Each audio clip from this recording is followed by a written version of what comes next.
Hi, എല്ലാവർക്കും സുഖമല്ലേ? എനിക്കത്ര വലിയ സുഖമൊന്നുമില്ല കേട്ടോ. മോളുടെ പനി എനിക്ക് കിട്ടിയ. അപ്പോൾ മോള് പറഞ്ഞല്ലോ ഞങ്ങൾ പനിയും കാര്യങ്ങളൊക്കെ ആയതുകൊണ്ട് ട്രിപ്പ് പോയിട്ടില്ല എന്നുള്ളത്. അപ്പോൾ വൈകുന്നേരമൊക്കെ ആവാനായപ്പോൾ മൂക്ക് ആവി പിടിക്കാണ്ടിരുന്ന്. അപ്പോൾ അത് കഴിഞ്ഞിട്ട് ഫുഡ് പുറത്തുനിന്ന് കഴിക്കാമെന്ന് വെച്ചു. എവിടെയും പോയിട്ടില്ലാത്തതുകൊണ്ട് മൂക്കൊരു സന്തോഷമായിക്കോട്ടെ എന്ന് കരുതി അങ്ങനെ നേരെ ഞങ്ങൾ സൈനിൽ പോയിട്ടോ. കോട്ടയ്ക്കൽ ചങ്കുവെട്ടിയുള്ള സൈനിലാട്ടോ ഞങ്ങൾ പോയത്. അവിടെ ചെന്ന് എന്തെങ്കിലും വെറൈറ്റി ആയിട്ട് എന്തെങ്കിലും ഓർഡർ ചെയ്യാമെന്ന് വിചാരിച്ചിട്ടോ. മോൾക്ക് മന്തി മതി എന്ന് പറഞ്ഞു വാശിയെന്ന്. എന്നും മന്തിയും ബിരിയാണിയൊക്കെയല്ലേ. അപ്പോൾ എന്തെങ്കിലുമൊക്കെ ഒന്ന് വെറൈറ്റി ആയിട്ട് ഓർഡർ ചെയ്യാൻ ചെയ്തിട്ട് ഈ പ്ലാറ്ററാട്ടോ ഞങ്ങൾ ഓർഡർ ചെയ്ത് വന്നപ്പോഴാണിത്. ഞങ്ങൾക്ക് 3 പേർക്ക് കഴിക്കാനുള്ളതല്ലായിരുന്നു കേട്ടോ ഉള്ളായിരുന്നത്. അളവ് കുറച്ച് കൂടുതലുണ്ടായിരുന്നു.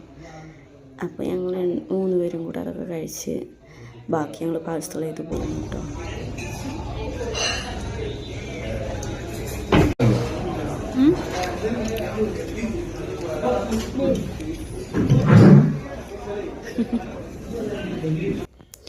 അവിടെ എത്തിക്കഴിഞ്ഞാൽ പിന്നെ മോളെ സ്ഥിരം പരിപാടി ഇതാണ് കേട്ടോ. ഇവിടെ ഇങ്ങനെ ഫിഷിൻ്റെ ഒരു ടാങ്ക് ഉണ്ട്. അവൾക്ക് ഭയങ്കര ഇഷ്ടമാണ് ഇവിടെ ഇരുന്ന് കളിക്കാൻ. കുറേ ഫിഷൊക്കെ ഉണ്ട് കേട്ടോ അതിൽ. അപ്പോൾ പിന്നെ വീട്ടിലേക്ക് വിളിച്ചിട്ട് അവൾ പോരുന്നുണ്ടായിരുന്നില്ല. പിന്നെ പിടിച്ച് വലിച്ചിട്ട് അവിടെ നിന്ന് കൊണ്ടുവന്ന്. അവിടെ പോയാൽ എപ്പോഴും അങ്ങനെ. അപ്പോൾ ഞങ്ങളതൊക്കെ കഴിഞ്ഞ് നേരെ വീട്ടിൽ പോയി. അതായിരുന്നു കേട്ടോ ഇന്നലത്തെ ആഘോഷം. അപ്പോൾ ഓക്കെ, ബായ്.